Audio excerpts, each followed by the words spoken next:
Hello my friends, how are you? Thank you for checking the channel out again. Really do appreciate checking this video out. If you haven't done so, like, subscribe, bell, all that good stuff. You know what you're doing there. Check it out. Going to go back to the Springsteen catalog for a little bit here. I have to say this is probably one of the harder songs I've ever tried learning, in his catalog. Not because of the song itself, but just how he strums and plays this tune. I mean, really, we're going to be using a handful of chords. Again, I have the capo on the 3rd fret because I believe it's in the same key as the album, key of F. Relative D minor, all that good stuff. But we're going to be playing, again, I'm going to just call out the chords relative to the capo itself, right? So an A minor, a G, a C, and an F. But I tend to cheat the F. I'll play kind of like this. Those 4 middle strings. Not really touching the E's at all, but it's just kind of how I do it. And there's a couple moves in here, kind of walk downs, things like that just give that song its flavor.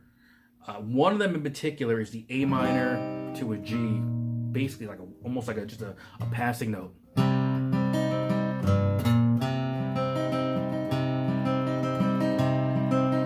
And you can strum this.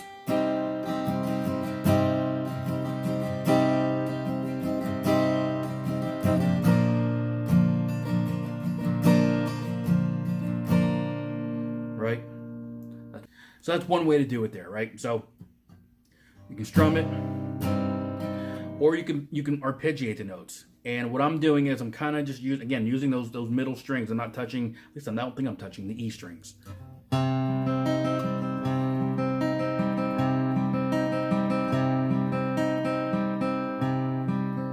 Right?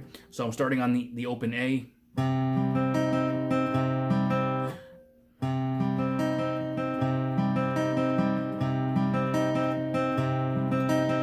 So I'm going down, I think I'm going down all 4. 1. It's just the timing. I'm kind of hanging on that open A a little bit longer. And when you hear that first high note, I'm going down to the B string and coming back up. And I go from the B, I'm going back up to the D to the G. So that's, if you want to arpeggiate it, you can do that if you want to strum it. But it starts off on that chord.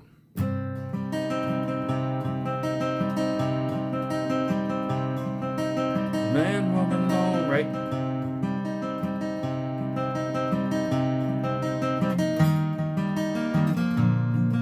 So all that is A minor to the C to the G.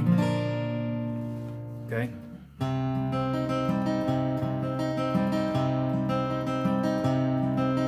Going someplace and there's no going back. Hang on that. And that's kind of like the turnaround for that first part of the verse. So really what I do is I'm holding that A minor shape and I'm using my pinky. Open E, relative minor to the, or I should say relative to the capo. I'm on the 3rd fret, 1, 2, 3. To that open A.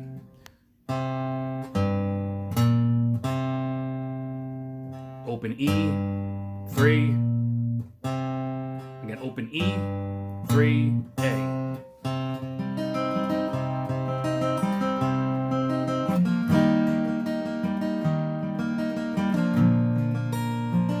And sometimes I'll hit the E string just to give it some flavor. But again, you can strum it.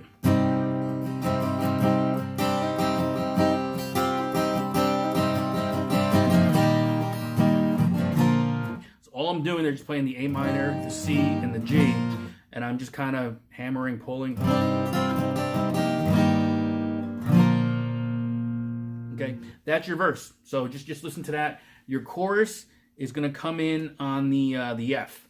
As far as looking at my notes here, sorry, I just got to write a few things down. But it's the F to the C. All right, so it's going to be F. What the heck was that? Anyway, F.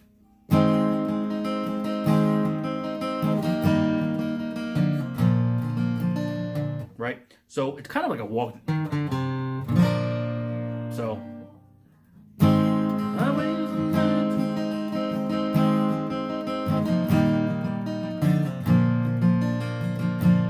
So just the F, C, and I walk it down to the A minor, back to the G.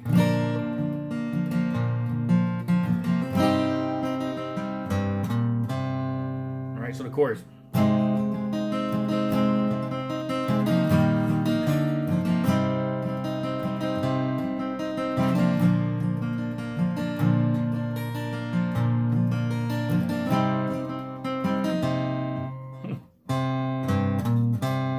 There we go. All right. Pretty much as far as the other parts of the song, let's take a look here. I'm just kind of looking at my notes real quick.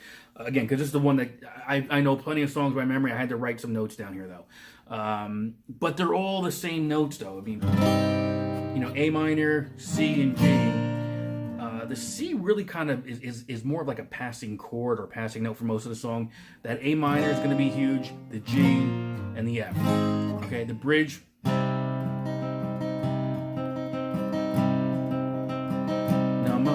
Right?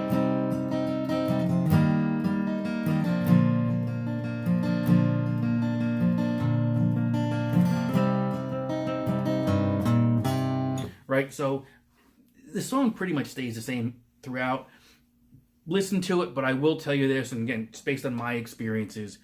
The way Springsteen has this rhythm pattern for this song, and other songs as well, but this one in particular, it's hard to detect sometimes. Even on the studio recording of the Ghost of Tom Joad, the guitar in the intro is really, I mean, really just an acoustic guitar for the most part, but it's tucked so far below the vocals, you really have to listen to kind of hear where that is. And that's kind of why at times I've just kind of come up with my own pattern to follow the vocal pattern for the most part.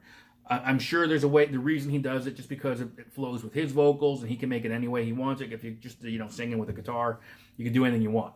So I would say that has something to do with it, but listen to it again. We went over the chords already. Okay, the F, again, you can play the full bar, but I just kind of do the cheat right here. All right, but give it a shot, give it a listen. A lot of people aren't a fan of the Ghost of Tom Joad and that album or the song. I get it. But I have to say it probably resonates a lot with me because this was the first time I saw Springsteen live, 95 at the Beacon Theater. Might have been December 18th. Someone fact check me on that. I think it was December 18th, Beacon Theater, New York City. And despite him being solo the whole way, there was still an energy in that room, you know, as far as, you know, the Springsteen live performance. So check it out. You know, the album out if you haven't. There's some good stuff on there. Again, the acoustic stuff, Nebraska, Ghost of Tom Joad, Devils and Dust. Great music as far as just songwriting, I thought. So anyway, enough babbling. If you haven't done so, please like, subscribe, hit the bell, all those good things we always discuss. Any requests, let me know, and I will see you on the next video. Take care.